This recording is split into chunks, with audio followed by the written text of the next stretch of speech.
Toyota's Corolla goes all the way back to the year 1966 when it was first produced by Toyota. Since then, the car has had a home run, with it being the global best-selling car in the year 1997, which gives it quite a name to live up to across all its 12 generations. The name Corolla is Latin for small crown, and rightly so. The car is sold today in over 150 countries. Toyota's cars are well known for their bulletproof reliability and durability. In fact, almost 80% of Toyota cars that were manufactured before 20 years are still on the road, which is an incredible feat.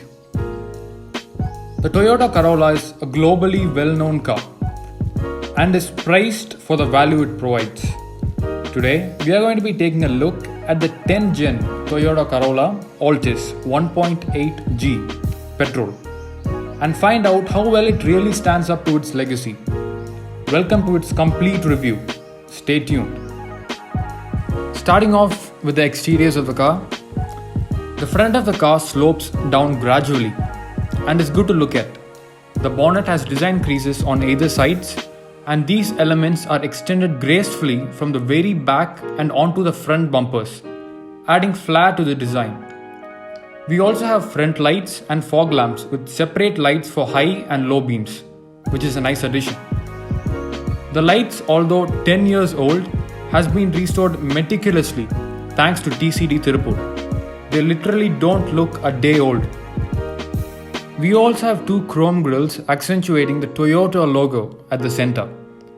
Personally, I feel the front almost looks like a dolphin of sorts. Moving over to the side, the tires are 15-inch 195/65 section tires with alloy wheels, which are understated and hence suits the profile of the car. We have body color side bearings with chrome inserts that help protect the car from scratches whilst making it look good. We also have chrome colored door handles, which are a nice touch. The ORVMs are body colored and have blinkers in them, which helps improve visibility to oncoming traffic. The side profile of the car is that of a proper D-segment sedan and is great to look at. The rear end of the car goes down straight and feels butch and elegant to look at. I personally like the tail lights design very much, and it does a great job signaling with separate lights for all the required purposes. There are also brake lights placed on the bottom portion of the rear windshield. There are also rear reflectors on either sides, which are quite useful at night times. We also have a chrome piece at the center that helps bring down the overall bulk of the car with the Toyota badge at its center. The boot can be opened either with the key from the outside or from the inside using the boot opener. The boot opens wide and is 475 liters. The boot is well shaped and can hold quite a lot of luggage. Although the loading lid is quite high, it is manageable. The boot also has lights to help with visibility at night. Overall, the car's design is rounded yet well defined and is absolutely good to look at. Moving on inside the car has a unique color theme all around and is made of what I would call light grey and dark grey, with occasionally well placed wood trims. Fit and finish of all materials are good, and the car is made of both hard and soft plastics. Soft plastics are used on the top, whilst almost the entirety of the bottom portion is made of hard plastic, which again is solid and feels very durable. Also, I personally like this contoured part of the front door, which seamlessly integrate with the dashboard of the car when closed. It looks good and feels solid. New seat covers, full mats and cut mats have been installed and are of great quality and finish. The car has plenty of storage spaces on offer and does not fall short on it by any means. We have storages on all 4 doors, all of which can store 1 liter bottles alongside any documents you might want to store. We have a storage space on the center with cup holders. We also have a storage space inside the armrest, which is quite big and can hold a lot of stuff. The car has 2 good sized dashboards and can store all required CDs, DVDs, pen drives, sunglasses, document and whatsoever you might need with ease. The rear seat have 3 adjustable headsets along with 3 seat belts on offer.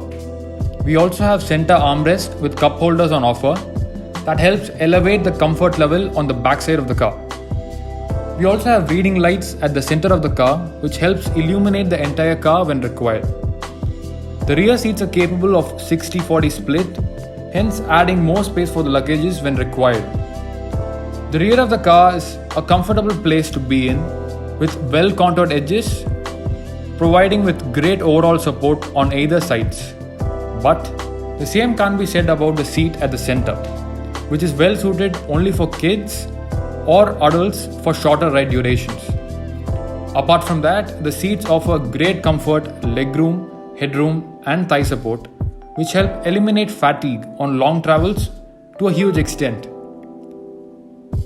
Heading to the front of the car, the driver's side seats and passenger seats are reclinable, whilst the driver's side seat have manually adjustable seat height which can be raised or lower according to the driver's preference, which is a good feature on offer. The front seats are well contoured and very comfortable to sit in. The car also has a slidable armrest that is quite useful to rest your hand in. We also have another storage up top and reading lights on offer for either of the people up front. The center console is one piece from the dashboard and is designed with functionality in mind. At the bottom, we have a cigar lighter which can be taken out and replaced with a charger alongside a butt holder. The car also comes equipped with an automatic climate control, which is again a very useful feature and can cool the car very fast, courtesy of its engine, which we will be talking about in a bit. We also have front and rear defoggers, which is a great feature on offer. The car has been fit with an aftermarket video system, which has lots of features on offer, such as DVD playback, USB playback, Bluetooth connectivity, equalizer, and so on. It also doubles up as a rear view camera screen, which the car has been fitted with, which aids in better visibility when reversing the car in tight spaces. This is also an absolute need for this car and hence a great feature on offer.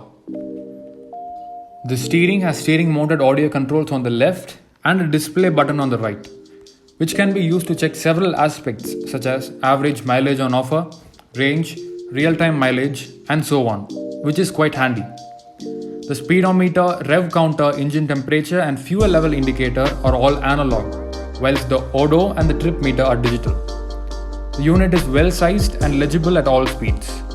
The car also has an electronically adjustable and foldable ORVMs whose controls are placed to the right side of the steering wheel and is easy to reach and adjust. Alongside that, we have the front light leveler, below which we have another small storage space. The car comes with power windows on all 4 doors with an automatic window for the driver's side window, which is a usual feature like on most cars. As far as safety goes, the car comes equipped with airbags, ABS, EBD, and there has been no compromise on that aspect. The car also has auto dimming rear view mirrors, which is a quirky feature and is very helpful at night. Talking about the heart of the car comes powered by a 1.8 litre petrol engine which produces 132 PS at 6000 RPM and does 0 to 100 in about 11 seconds and has a claimed top speed of 195 km per hour. Although they are nowhere near the previous car that I reviewed on the channel, the Honda Accord V6, they are actually quite good figures for what the car is geared at providing. The car comes mated to a 5-speed manual transmission which was later updated to the 6-speed unit in the subsequent update. With that out of the way, let's take the car for a spin and see how it performs. So the car feels good to drive and the engine is quite refined. With all the windows up, the car is well insulated and you feel separated from the outside. When inside the car, there is a good view of the outside and not much obstructions. The clutch is quite heavy and will take time getting used to. Gear shifts are not as slick as those of modern cars and will take some time getting used to, unless you have driven old gen cars and are familiar with the slot and shift mechanism. But once you get used to it, and you will, it becomes an involuntary action and is no issue at all. For the suspension, the car uses a McPherson struts up at the front and torsion beam setup at the rear. which do a great job filtering out undulations on the road. And the overall ride quality is pretty good, even over very bad roads, as you can see right here. The suspension is on the softer side and is geared towards comfort. The car's 180 mm ground clearance is great and helps it traverse to Indian roads with no issues at all. The car has a turning radius of 5.3 meters, which is identical to that of a 2020 Honda City, hence making the car very manageable even within city limits. The steering wheel is light, responsive and weighs up well as you speed up, hence making it easy to use on the city as well as on the highway. The engine is adequately powered and there is access to the power band at all speeds, making overtaking a breeze. Based on the way I drive the car provides me with an average mileage of around 11 kilometers per liter on normal usage and changes with how spirited you drive the car. There is a wee bit of body roll when cornered hard, which is understandable as the car is not meant to be driven that way. On the highway, the car is stable and well in control and can cruise at 3-digit speeds with ease. Overall, the car's ride is pliant, comfortable and stable. It does a great job tackling both city roads and highway roads with ease. The service interval of the car is 10,000 kilometers and will cost you an average of Rs 7,000 in an authorized Toyota service center and lower if done in aftermarket service centers. Considering that this is a D-segment sedan, the service cost is on the affordable side, which is great, thus keeping the ownership cost of the car low even after 10 years. Toyota cars are known for their bulletproof reliability and the car will last for a very long time. Spares may not be readily available at all dealerships and you will have to wait for certain spares, but they are available. Overall, the car is built with function and value in mind and it does an absolutely great job providing these factors. You cannot go wrong with this Toyota. That pretty much covers everything about the Toyota Corolla Altis. I am sure you liked the video. Leave a like if you did. Also, comment your honest thoughts and opinions about this video. We'll make sure to improve upon anything that needs to be improved in our subsequent videos. Also comment what video you want next from us. We are more than happy to make one that helps you. Do share this video with your friends who might be interested. Consider subscribing for more such interesting and informative content. Thank you for watching. Catch you in the next one.